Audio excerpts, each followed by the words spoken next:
Olá pessoal, sejam todos muito bem-vindos ao meu canal. Meu nome é Juliano Biziak, eu sou especialista em Direito do Agronegócio e o objetivo desse canal é trazer informações sobre o dia a dia do segmento, sobre a prática, questões legislativas, tudo como forma de auxiliar o advogado que já atua dentro do segmento ou mesmo aqueles advogados que estão pensando em fazer uma alteração de rota dentro da advocacia, buscar uma nova área de atuação e de especialidade, tá bom?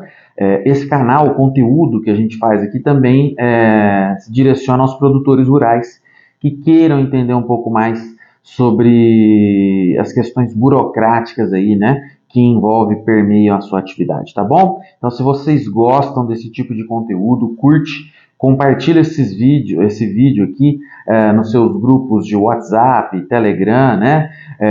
Se inscreve no canal. Tudo isso é muito importante para que a gente possa continuar aí dando sequência no desenvolvimento de conteúdo para vocês, tá bom? E no vídeo de hoje nós vamos falar sobre uma informação, assim, na verdade não é nem uma informação, é uma pergunta que é muito frequente quando a gente atende produtores rurais, essa irresignação, digamos assim, é muito comum o produtor rural colocar esse problema na mesa, né? Que é se ainda vale a pena ou se vale a pena a contratação do seguro rural, porque é muito comum a negativa de cobertura por parte das seguradoras, né? Então a gente recebe assim muitas reclamações por parte dos produtores rurais com relação às negativas de cobertura, que muitas vezes não são assim, não tem muita ligação com o sinistro que foi identificado na lavoura. Então, tudo isso gera e leva a uma desconfiança até por parte dos produtores com relação à contratação desse serviço, tá? E aí nós vamos explicar então hoje o porquê ainda vale a pena e o que o produtor deve fazer para aumentar aí, digamos assim, a probabilidade de recebimento desse seguro agrícola, da indenização do seguro agrícola, tá? Então vamos lá. Primeiro ponto, por que o produtor rural, o seguro é muito importante para ele? Porque a atividade agrícola, né, agropecuária, ela está sujeita às intempéries climáticas, né? A imprevisibilidade do clima. Então o produtor ele planta, mas a verdade é que ele não sabe se vai colher e quanto vai colher, né? Então a gente costuma falar, e no segmento isso é uma frase muito comum, que o produtor rural ele tem uma verdadeira empresa a céu aberto. Ele tem todos os problemas que são inerentes às atividades empresárias, problemas trabalhistas, fiscais, contratuais, mas ele tem um plus de problema, digamos assim, que é justamente a imprevisibilidade do clima, né? A produção dele está sujeita a qualquer tipo de mudança climática que pode aí afetar diretamente na sua produção e no resultado financeiro. Então, o seguro agrícola é uma medida de mitigação do risco. Então, o risco climático ele existe, em alguns lugares mais, em outros lugares menos. Mas o risco climático é algo que o produtor está sujeito no seu dia a dia. Estando sujeito a esse risco, como que ele faz para mitigar um eventual prejuízo que possa acontecer? Contratando o seguro agrícola para que ele possa cobrir os eventuais problemas aí, climáticos que possam acontecer na sua lavoura, tá? Então esse é um ponto. Então, do ponto de vista da atividade e do risco da atividade, é evidente que a contratação do seguro ela é necessária em algumas regiões do país, ela é fundamental, tá? Agora o outro ponto é o seguinte: por que há tanta negativa de cobertura, né? E aí a gente chega num segundo ponto, aí entra a questão de uma cultura por parte do produtor que ele precisa desenvolver, de que ele tem que ter uma assessoria jurídica preventiva, assessoria jurídica para prevenir os problemas. Então, o produtor rural ele tem que ter um advogado ou uma estrutura jurídica especializada em direito do agronegócio. inclusive para analisar a pólice de seguro que ele está contratando. Por quê? Porque muitas vezes o produtor rural ele contrata um seguro e ele não chega nem mesmo a entender, ou procura entender, ou não é informado sobre qual seguro ele está contratando. Então ele acha, por exemplo, que em uma situação de evento climático, excesso de chuva, por exemplo, que a sua lavoura, o prejuízo da lavoura vai ser coberto, e às vezes esse é um risco excluído daquele tipo de seguro que ele está contratando, tá? E ele não sabe disso, ele vai ficar sabendo no momento de fazer o acionamento do seguro, né? Então o excesso de chuva era um evento excluído na região, mesmo assim ele contratou, teve um custo, e o custo do seguro agrícola é elevado, o prêmio é alto, né?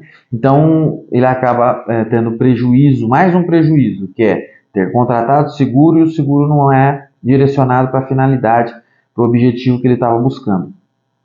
Então, a assessoria jurídica preventiva, principalmente na análise dos contratos de seguro, é muito importante, tá? Além disso, como qualquer tipo de contrato, a pólice de seguro é um contrato, ele tem a previsão, ali consta a previsão de algumas obrigações que o produtor tem que seguir no desenvolvimento da sua lavoura. Então, um deles, normalmente tem em todos os contratos, é o plantio dentro do ZARC, do zoneamento agrícola climático. Então, ele precisa observar isso, né?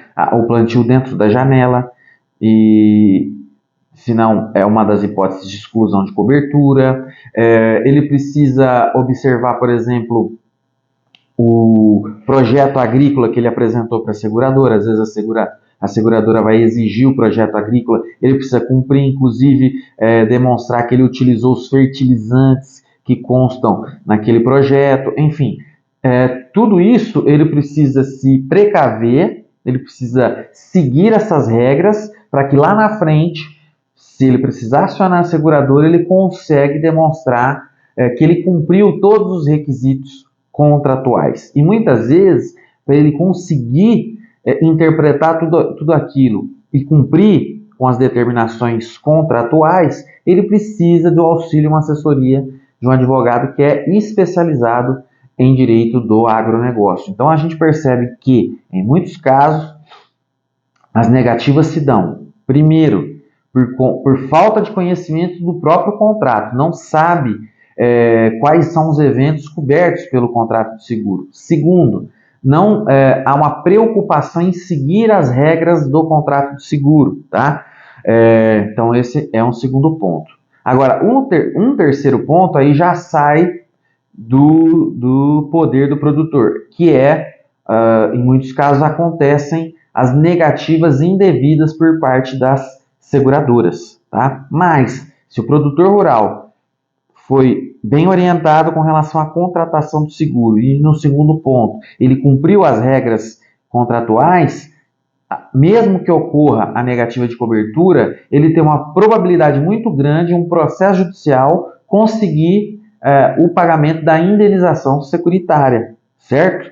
Então, analisando todo esse contexto, eu diria que sim, ainda é viável a contratação do seguro agrícola, porém, o produtor rural ele precisa de uma assessoria, tá? Ou daquela seguradora que é especializada, e existem seguradoras especializadas que vão conseguir informar qual a melhor alternativa para as necessidades do produtor, ou mesmo que ele contrate esse seguro junto ao banco, e aí ele não tem mesmo muita informação, ele contratar um advogado especialista em direito do agronegócio para que possa explicar as regras do contrato que ele vai aderir e ainda as obrigações que ele precisa cumprir no decorrer desse contrato, certo? Então tudo isso é muito importante. Por exemplo, existe um tipo de seguro que é chamado de seguro paramétrico, que ele indeniza o produtor se naquela região não tiver, por exemplo, alcançado um determinado nível de chuvas no período, tá? E algumas culturas, elas podem perder produtividade por conta do nível de chuva, tá? Então ali, nesse tipo de seguro, não é verificado qual foi o prejuízo da lavoura. Verifica-se qual foi o índice de chuvas que aquela região ali alcançou. E se não bateu a meta prevista no contrato de seguro, há o pagamento da indenização. Veja que é uma situação, um tipo de contrato diferente que às vezes pode ser mais interessante para determinados tipos de cultura. Perfeito? Então eram essas as informações que tinha para passar para vocês hoje. Se vocês gostaram, curte, compartilha esse vídeo, se inscreve no canal e se ficou alguma dúvida, me siga nas redes sociais, @Juliano Biziac. Ali vocês podem conversar comigo pelo direct do Instagram ou mesmo no WhatsApp. Estou sempre à disposição para atendê-los, ok? Então é isso, pessoal. Um abraço e até a próxima.